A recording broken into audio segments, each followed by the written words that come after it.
Good morning, children. For today's children's homily, I wanted to talk about something that you'll remember is very prominent in our church. In fact, there are many different places where it appears. And I'm going to give you a clue about what I'm talking about.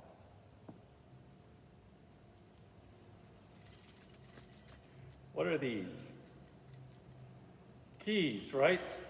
Right. Well, of course, we have keys in the church as well, and they are, in fact, very important keys, and we're going to talk about that in a moment. Of course, they look like, not so much like keys now, which tend to look kind of like this, but are kind of an old-fashioned form of the key. And let me show you what I'm talking about.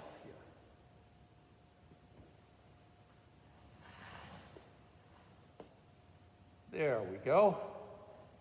So if you look right here, that is a key, a certain kind of very old-fashioned key. And in fact, we even have some doors in the church that would be open with a key like that. And I think that's really kind of a nice extra touch.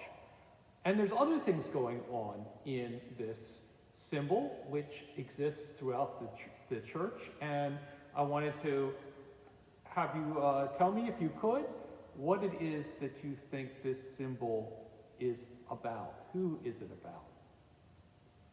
Well, clearly it's about Jesus, right? Because of the cross. But it's very much a symbol of a particular apostle. And that is the apostle after whom our church is named, right? St. Peter. And he was given the keys to the kingdom of heaven, Jesus said, which is a pretty important job. And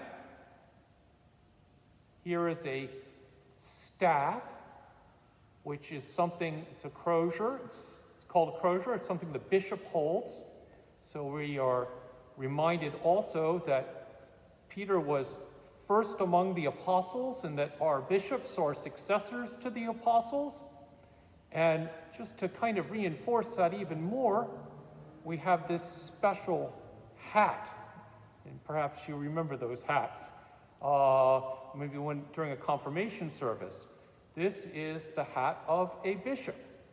And it's called a mitre. Now, the cross is not in its normal form here, right? It seems to be upside down. And that's because there's a special tradition in the church about how St. Peter, when it came time for him to go to God and to serve his Lord faithfully to the very end, was himself crucified, put on the cross. But that he said, according to tradition, that he was not worthy to be crucified as his Lord was, that is Jesus, but rather that he should be crucified upside down. And so this symbol of the cross is meant to also have us remember St. Peter.